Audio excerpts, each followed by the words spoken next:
Tax से जुड़ी हर उलझनों को दूर करने के लिए लेकर हम हाजिर हैं आपका पसंदीदा शो टैक्स गुरु, जहां हम नियमों के दायरे में रहकर टैक्स बचाने के बेहतरीन तरीके आपको बताते हैं। नमस्कार, मैं हूं लक्ष्मण रॉय और इस बार हमारे साथ जुड़ रहे हैं अहमदाबाद से जाने माने टैक्स एक्सपर्ट मुकेश पटेल साहब। मुकेश जी, आपका स्वागत है हमारे शो में। कैसे हैं आप? बिल्कुल लक्ष्मण जी, ऑल वेल। अब तो मार्च महीना शुरू होगा तो सब काफी बिजी हो जाएंगे ईयर एंडिंग में। ये बहुत आपने अच्छा याद दिलाया मार्च महीने की बात। तो दर्शकों को बता दूं कि मार्च महीना काफ़ी महत्वपूर्ण है। तो इस शो में ये भी आपको बताने वाले हैं, कारोबारी साल खत्म होने से पहले फटाफट चुका लें एडवांस टैक्स, वरना हो सकती है बड़ी परेशानी। अगर आपके एम्प्लॉयर ने सस्ते ब्याज पर दिया है कर्ज, तो क्या बनती है टैक्स की देनदारी? और साथ ही अगर आप अपने बेटे को देते हैं होम लोन, तो क्या उन्हें मिलेगी टैक्स में छूट? इन सारे मुद्दों पर बातचीत करें, लेकिन सबसे पहला मुद्दा जो हमारे टैक्स गुरु ने बताया भी, मुकेश जी ने, कि एडवांस टैक्स का मामला एक तरह से इशारा किया था शुरू में ही कि मार्च का महीना है, थोड़ी सी व्यस्तताएं बढ़ जाती हैं। तो मुकेश जी, मार्च के महीने में एक और मुद्दा होता है, क्योंकि हम लोगों की तरफ से भी और कई सारे एम्प्लॉय को भी एम्प्लॉय की तरफ से मेल आने शुरू हो गए कि अपना टैक्स कैलकुलेशन देख लीजिए, क्योंकि जो सैलरी आएगी अब कट पुट के आएगी पूरी तरीके से। तो एडवांस टैक्स जो भी बनता चुका देना होगा आपको, इस महीने में चुकाइए या फिर मार्च के महीने की सैलरी को चुका दीजिए। तो मेरा सबसे पहला सवाल ये है कि ये एडवांस टैक्स किनको किनको देना जरूरी होता है और इसका तरीका क्या है? बिल्कुल लक्ष्मण जी, सबसे पहले जो एडवांस टैक्स चुकाने का पैरामीटर है, मापदंड है, तो सेक्शन 207 208 से ऑनवर्ड जो पूरा एक एडवांस टैक्स का चैप्टर है जिसमें इसका जिक्र किया गया है, इसमें नियम ये है कि अगर कोई भी टैक्स पेयर की जो एस्टिमेटेड टोटल इनकम है पूरे साल की, उस पर 10,000 रुपये से ज्यादा टैक्स की लायबिलिटी होती है तो उसे एडवांस टैक्स चुकाना होता है। तो आप कहेंगे यार, तो सैलरी टैक्स पेयर को एडवांस टैक्स भरना होता है। इसलिए आमतौर से सैलरी टैक्स पेयर जिसको और इनकम नहीं है, नहीं भरना होता है, क्योंकि ये 10,000 की जो गिनती है उसमें जो आपका टीडीएस या टीसीएस जो आपसे वसूल किया जाता है उसको रिड्यूस करके ये 10,000 का जो अमाउंट है, उसका जो बैलेंस रहता है उसकी गिनती आपको करनी होती है। तो आमतौर से अगर सैलरी टैक्स पेयर्स में पूरी टीडीएस की कटौती हो जाती है तो उसको एडवांस टैक्स भरना नहीं। पर कई बार कई लोगों की अदर इनकम होती है, कैपिटल गेन होता है, इंटरेस्ट ऑन अदर सोर्सेज होता है, तो ऐसे केस में आप ये मत समझिए कि टीडीएस कटा है इसलिए हमें एडवांस टैक्स नहीं भरना है, क्योंकि आपकी और इनकम जो है जिस पर टीडीएस नहीं कटता है उस पर आपको भरना होगा। तो ये एक नियम जो है वो ख्याल में रखना है।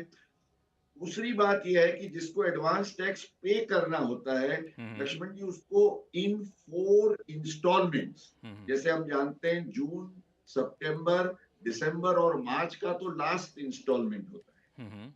उसमें जो उसके परसेंटेजेस हैं 15%, 30%, 45%, इसके हिसाब से जो प्रिस्क्राइब परसेंटेजेस की मात्रा में आपको टैक्स चुकाना होता है। और आपको ख्याल ये रखना है कि 2 ऐसी इनकम्स हैं जिसमें एक स्पेशल प्रोविजन है कि जब तक आपको ये इनकम नहीं होती है आपकी कोई जिम्मेवारी नहीं होती। माना कैपिटल गेन है या डिविडेंड की इनकम है, तो उस केस में जब वो अराइज होती है उसके बाद ये जो एडवांस टैक्स के इंस्टॉलमेंट्स आते हैं उसमें प्रोरेटा आपको अपनी जिम्मेवारी अदा करनी है। इसमें मुकेश जी तो मेरे मोटी मोटी ये ख्याल। हाँ मुकेश जी, बताइए, आप अपनी बात कंप्लीट करिए पहले। हाँ जी, नहीं, मैंने जैसे आपको बताया कि एडवांस टैक्स आमतौर से लोगों के ख्याल बाहर निकल जाता है, पर ये जो नियम है उसको ध्यान में रखते हुए आपकी अदर इनकम पर आप ये करते। सैलरीड वालों के लिए एक ऑप्शन ये है कि अगर उसकी कोई और इनकम है और उस पर थोड़ा टैक्स बनता है, तो instead of advance tax they can ask the employer कि आप मेरा उतना ज्यादा टीडीएस काटिए। तो वो टीडीएस कटता है तो आपको एडवांस टैक्स भरने का फिर चक्कर नहीं है। मुकेश जी, अब हम लोग शुरू करते हैं सवाल जवाब का सिलसिला।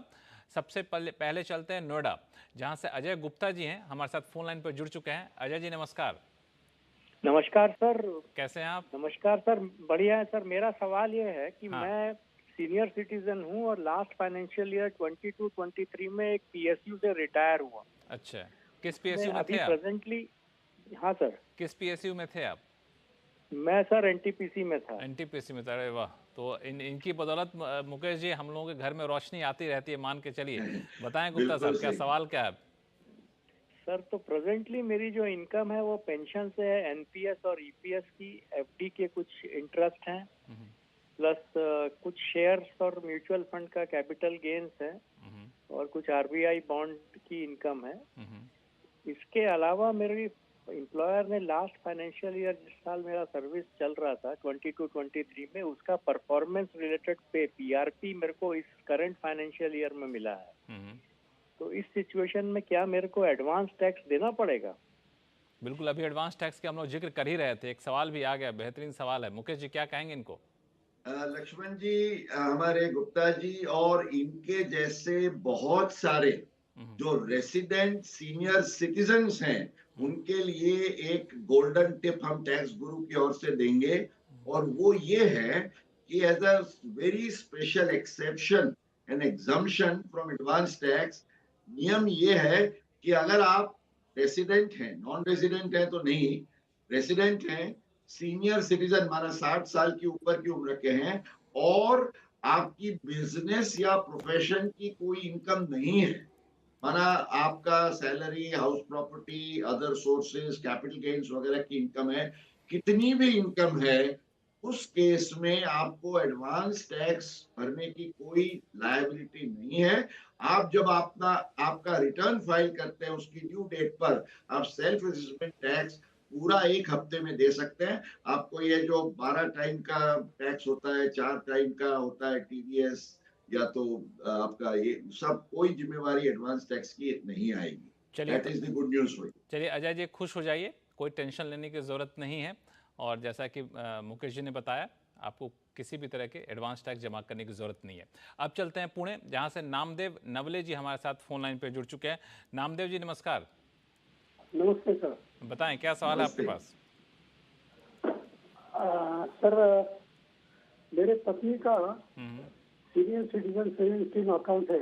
हम्म, इस अकाउंट का इंटरेस्ट मेरे इनकम में क्लब होता है। हम्म, FY 22-23 में बैंक ने टीडीएस काटकर पत्नी के नाम पर जमा किया है, और ये 26AS और AIS में क्रेडिट दिख रहा है। इंटरेस्ट मैंने मेरे ITR 2 में शेड्यूल SPI में दिखाया है, और TDS शेड्यूल TP में अदर पर्सन के अगेंस्ट दिखाया है। दोनों में मैंने पत्नी का पैन और आधार इस तरह से लिखा है।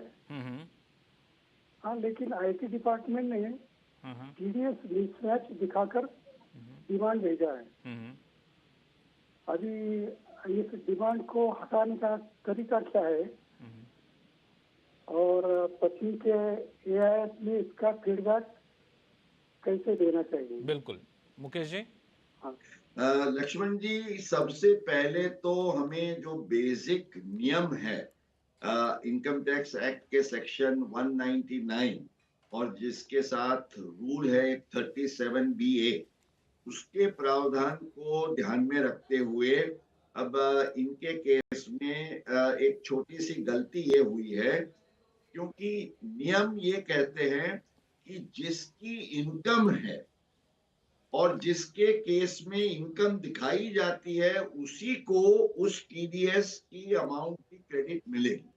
अब इनके केस में हुआ क्या है कि इनकी वाइफ की जो इनकम है मिलती उनको है, लेकिन उसकी टैक्सेबिलिटी जो है वो क्लबिंग प्रोविजंस के कारण इनके हस्बैंड के केस में, माना नामदेव जी के पास है। तो इस केस में क्या करना था कि एक डेक्लेरेशन देना था आपको, कहते हुए ये आपकी SC/SS के उसमें कि भाई ये इनकम जो है वो मेरे हस्बैंड के केस में टैक्स हो रही है, इसलिए टैक्स उनके केस में उनके पान से काटा जाए। उसका एक 37BA के रूल में एक डेक्लेरेशन है। वो डेक्लेरेशन को ध्यान में रखते हुए आप ये ख्याल करिएगा कि ये हो। अच्छा, अब ये आप फ्यूचर के लिए ख्याल में रखेंगे ताकि ये दोबारा बार बार गलती ना हो। पर जो हो चुका है उसके लिए आपको अपने असेसिंग ऑफिसर के पास जाके रेक्टिफिकेशन का एक ऑर्डर कराना पड़ेगा by giving the necessary backup evidences कि ये जो इनकम है वो आपके वाइफ को नहीं, आपके केस में आपने ऑफर की है, टीडीएस वहां कटा है, पर उसकी क्रेडिट आपको मिलनी चाहिए। थोड़ा थोड़ा कॉम्प्लिकेटेड होगा, पर आपको वही करना पड़ेगा। नामदेव जी, उम्मीद करता हूं कि आपकी उलझनें दूर हो गई होंगी। फिर भी कोई उलझन हो तो आप हमें लिखिएगा tax@moneycontrol.com पर। और फिलहाल वक्त है छोटे से ब्रेक का। ब्रेक के बाद जानेंगे कि रीडेवलप हुई प्रॉपर्टी बेचने पर कैसे करें long term capital gains tax का कैलकुलेशन, बताएंगे छोटे से ब्रेक के बाद। एक्सपर्ट मुकेश पटेल साहब अहमदाबाद से जुड़े हुए हैं। मुकेश जी, लोगों के सवाल है, इससे पहले एक मुद्दा ये है कि कई सारे लोग ये कह रहे हैं कि एडवांस टैक्स चुकाने का समय भी आ गया है और कई लोगों के पास कंपनियों ने उनको दिया है लोन। कुछ कंपनी तो इतनी दिलदार हैं कि लोन पे कोई ब्याज ही नहीं लेती है। कुछ कंपनियां कहती चलो थोड़ा बहुत ब्याज दे दो, कंसेशनल रेट पे दे दो ब्याज, लेकिन लोन ले लो तुम। अब ये जो पैसा मिल रहा है तो इस पर टैक्स की देनदारी के नियम क्या कहते हैं? देनदारी के नियम ये कहते हैं लक्ष्मण जी, सबसे पहले तो हमें ख्याल ये रखना है कि एनी इंटरेस्ट फ्री और इवन कंसेशनल इंटरेस्ट से जो अगर आपको एम्प्लॉयर से लोन मिलता है तो जो उसकी वैल्यू है उसको टैक्सेबल परक्विजिट माना जाता है।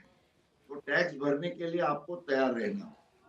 अब आप मुझे पूछेंगे कि इसका वैल्यूएशन कैसे होता है, क्योंकि इंटरेस्ट फ्री है तो क्या रेट ऑफ इंटरेस्ट लिया जाए। तो इसमें रूल 3 है जो इनकम टैक्स रूल्स के हैं, उसमें वैल्यूएशन ऑफ परक्विजिट्स के जो रूल कहते हैं, ये नियम कहता है कि हर साल के शुरू में जो स्टेट बैंक ऑफ इंडिया ने अलग अलग प्रकार के लोन के लिए जो इंटरेस्ट के रेट्स डिटरमिन नियत किए हैं, वो रेट को पकड़ के समझिए कि 1 अप्रैल 2023 पर हाउसिंग लोन का 9% का इंटरेस्ट तय किया गया था एसबीआई के उसमें। तो आपको अगर 10 लाख का आपको इंटरेस्ट फ्री लोन दिया गया है तो 9% के हिसाब से 90,000 रुपया आपको अपनी परक्विजिट दिखाना होगा और एक्चुअली एम्प्लॉयर की ये लायबिलिटी होगी कि उस पर वो टीडीएस काटे। So this is the basic rule. इसमें लक्ष्मण जी एक थोड़ा छोटा सा गुड न्यूज भी ये है कि सरकार ने ये 2 छूट दे रखी है कि एक, अगर आपको कोई बीमारी के लिए निर्दिष्ट बीमारियां हैं जैसे कि टीबी है, कैंसर है, कार्डियक डिजीजेस है, उसके लिए अगर आपको एम्प्लॉयर लोन देता है तो उसको एज अ वेलफेयर मेजर मान के उस पर कोई परक्विजिट का वैल्यू नहीं लगेगा, चाहे वो कितनी भी value. That's a very welcome provision. एक और अच्छा दूसरा प्रावधान ये है। है कि 20,000 रुपये से छोटी रकम है तो उसको भी छेड़छाड़ नहीं करेंगे। 10-20 हजार तक नो प्रॉब्लम, 20,000 से कम है। चलिए, तो ये एम्प्लॉयर के लिए, एम्प्लॉय के लिए एक अच्छी बात है और अच्छा नियम भी कह सकते हैं इनकम टैक्स डिपार्टमेंट की तरफ से। एक सवाल लेते हैं मुकेश जी, वो है सुशीला भट्ट साहब का। सुशीला भट्ट जी जो फोन लाइन पर जुड़ चुकी हैं, बताएं क्या सवाल आपके पास? हेलो जी नमस्कार, बताएं। हेलो जी आवाज आ रही है आपकी। मेरा एक बिल्डिंग रीडेवलपमेंट में फ्लैट मिला है। हाँ, तो मैं टेनेंट थी उधर। हाँ, और अभी वो सेल करने के ऊपर कैपिटल गेन टैक्स लगेगा कि नहीं, अगर लगेगा तो कैसे कैलकुलेट करने का? ठीक है मुकेश जी, दिलचस्प बिल्कुल सवाल है। हाँ लक्ष्मण जी, अब वो टेनेंट है इसलिए उनकी कोई कॉस्ट ऑफ एक्विजिशन तो बनती नहीं है। सो उनके फ्लैट को बेचने पर उनको जो भी सेल कंसिडरेशन मिलेगा वो पूरे की पूरी रकम, अगर उन्होंने ये 3 साल से या अब तो 2 साल का नियम है, 2 साल से ज्यादा प्रॉपर्टी को होल्ड किया है तो उसको लॉन्ग टर्म गेन मान के उस पर टैक्स लगेगा। पर अगर वो चाहते हैं कि उसमें वो टैक्स कुछ कोई प्रावधान का फायदा लेके बचा सके, तो ये जो फ्लैट है वो बेचते हैं तब उनका ओनरशिप तो उस टाइम पे है, इसलिए वो सेक्शन 54 में उसका एक अगर नया घर लेते हैं, ये फ्लैट बेच के और कोई नया घर लेते हैं तो उसका फायदा वो लॉन्ग टर्म कैपिटल गेन का री इन्वेस्टमेंट से कर सकते हैं। और दूसरा है कैपिटल गेन बॉन्ड्स में अगर वो सेक्शन 54 EC के तहत 50 लाख रुपए का निवेश करके अगर वो करे